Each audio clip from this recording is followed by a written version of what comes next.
My husband and I bought our first home last year.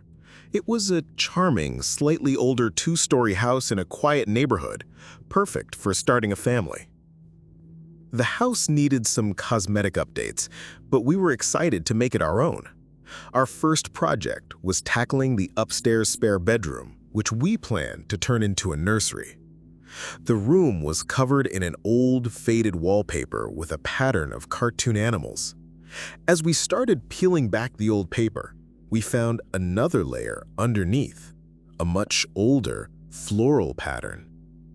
We groaned, realizing the job would be twice as hard. But as my husband pulled off a large section of the second layer, he stopped.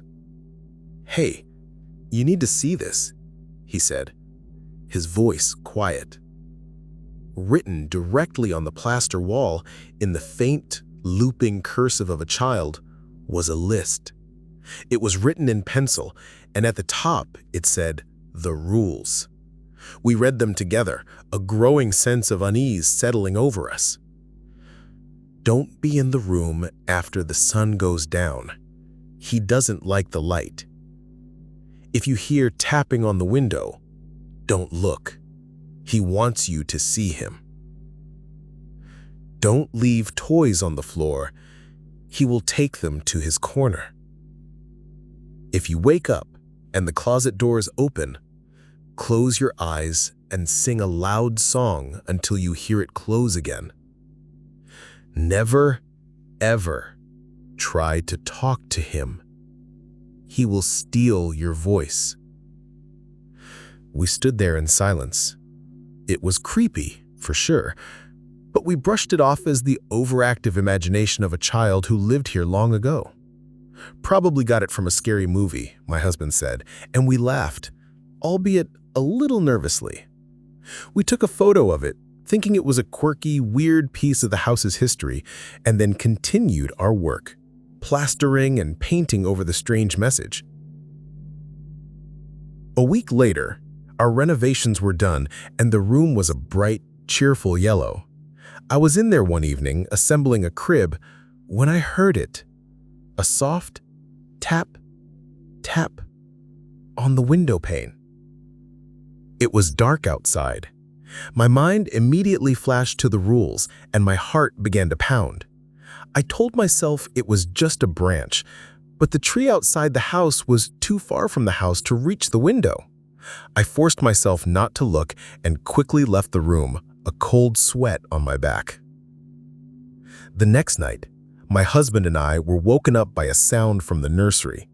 It was a faint scratching, coming from the corner of the room where the closet was. We both lay there frozen, listening. The scratching stopped, and we heard a soft, guttural whisper. It wasn't a word, just a sound, but it was filled with a chilling malevolence. We didn't need any more convincing. We slept on the couch in the living room that night. The next morning, my husband went upstairs to check the room. He came down, his face pale. "The closet door," he said, his voice trembling. "It was wide open." We hired a local historian to research the house. He found that in the 1950s, a family had lived there with a young son named David. David had died in that bedroom, officially from pneumonia, but there were strange circumstances. His parents claimed he had suddenly become mute and had developed a crippling fear of his own room, especially the closet. After his death, they sold the house and moved away abruptly. We put the house on the market the next week. We made sure to tell the new buyers that the nursery had some draft issues. When my family and I moved into our new house, we were thrilled by the sheer amount of space. It had a huge, unfinished basement that I planned to turn into a workshop and a playroom for my two kids. The basement was standard: concrete floors, stone foundation walls, and a big old furnace squatting in the corner. A few weeks after we moved in, I went down to inspect the furnace before winter hit. As I was looking it over, I noticed something odd about the wall behind it. Most of the basement had the original, rough-hewn stone foundation from the 1920s, but the section of wall directly behind the furnace was made of smooth, newer-looking cinder blocks. It was seamless, but the color and texture were completely different. It looked like a patch job. Curious, I pushed on it. It was solid, but as I ran my hand along the edges, I felt a faint seam. It wasn't a patch. It was a sealed-up doorway. My mind lit up with possibilities. A hidden wine cellar, a Prohibition-era stash spot.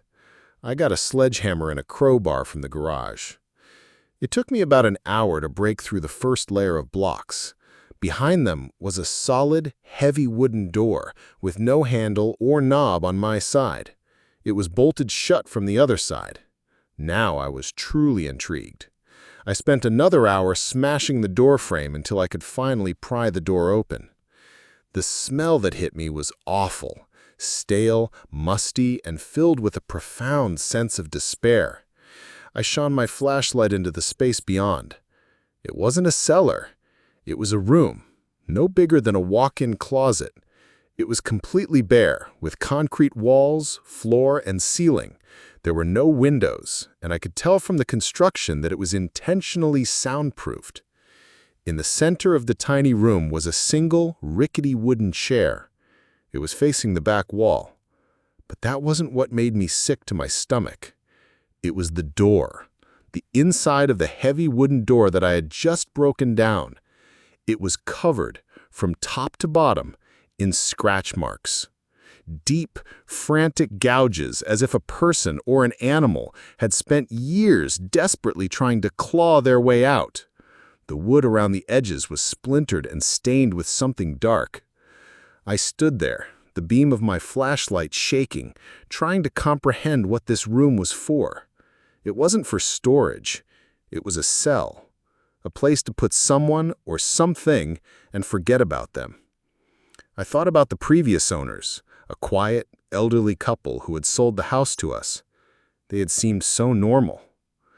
I backed out of the basement, my heart pounding. I sealed the doorway back up that weekend, this time with concrete and steel rebar. I told my wife I had found some foundation damage that needed to be repaired. I never told her the truth, and I never finished my workshop. I can't spend more than a few minutes in that basement without thinking about that little, soundproofed room, the chair facing the corner, and the desperate scratches on the inside of the door. We bought our dream home in a new suburban development. The houses were all brand new, which gave us a sense of security. There was no dark history to worry about. We moved in with our 6-year-old son, Leo. About a month in, Leo started talking about his new friend, Mr. Jingles. We assumed it was an imaginary friend, a common thing for a kid in a new environment. He would sit in his bedroom and have long, one-sided conversations. When we asked who he was talking to, he'd say, "Mr. Jingles, he lives in the wall." Specifically, he said Mr. Jingles talked to him through the large metal heating vent on the floor near his bed. We thought it was cute, if a little creepy. But then Leo started saying things that worried us. One night at dinner, he announced, "Mr. Jingles says he likes watching Mommy when she's sleeping." My wife and I looked at each other, our forks frozen midair. We sat Leo down and asked him more about his friend. He said Mr. Jingles was sad because he used to live in this house, but the new people made him leave. He said he sometimes left gifts for him in the vent. The next day, while Leo was at school, I unscrewed the cover of the heating vent in his room. I shone a flashlight down into the ductwork. About 3 feet in, I saw it, a small pile of objects. There was a half-eaten sandwich, a few dead insects, a child's tooth, and an old, tarnished silver bell. When I moved it, it made a faint jingling sound. A cold, horrible realization started to dawn on me. This wasn't an imaginary friend. I went to the county planning office and looked up the blueprints for our housing development. The houses were built quickly, and the HVAC systems were all interconnected before the final drywall and insulation were put in. I then did a background check on the previous owner of our house, the man the developer had bought the land from. His name was Joseph Baines. He was a reclusive man who had lost his family home to the development and had been, according to public records, institutionalized for a short time after making threats against the construction crew. His current address was listed as the house directly next door to ours. My blood turned to ice. Our neighbor, the quiet man we'd only seen a handful of times, was Joseph Baines. That night, after putting Leo to bed in our room, I went back to his vent with a small microphone that I attached to a wire. I fed it deep into the ductwork and listened on a pair of headphones. For an hour, there was only silence. Then I heard it, a faint scratching sound, and then a low, whispery voice, hoarse and dry. "Leo, are you there, Leo? I have a new story for you tonight. It's about a bad little boy whose mommy and daddy don't believe in Mr. Jingles." We called the police. They found that Baines had created a small crawl space in his own basement that gave him access to the interconnected ductwork of our two houses. He had been living a secret life inside our walls, whispering to our son through the vents at night. He had become obsessed with our family, the new people who had taken his home. The police arrested him, and we found out he was the one who had been taking Leo's gifts. The silver bell was something he had left in return. We moved out within the month. We learned that sometimes the history you need to fear isn't from 100 years ago, but from the person living right next door.